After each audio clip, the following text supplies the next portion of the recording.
दिवसापासून माझ्या डोक्यात असं थॉट येतो की आज मी 3 महिन्यानंतर नॉनव्हेज खाल्लं आहे आणि आणि मी असं ठरवलेलं आहे की मी नॉनव्हेज सोडून देतेलं आहे, खाऊचं आहेच नाही. म्हणजे जेव्हा श्रावण श्रावण चालू झालं तेव्हा मी विचार केलेला आहे की आता बस, मी लय नॉनव्हेज खात आहे.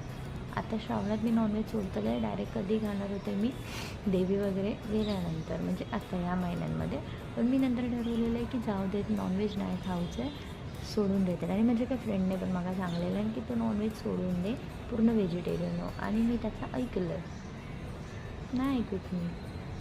म्हणजे मी असा पिसाळलेला आहे, मी नॉनव्हेज बघितल्यानंतर माका असं झाला बाबा मम्मीच्या मी मागेच लागले. म्हणजे तब्येत ठीक नव्हती, 2-3 दिवस झाले. एक तर मला क्रेविंग्स येत होते नॉनव्हेजची, म्हणजे तब्येत ठीक नव्हती.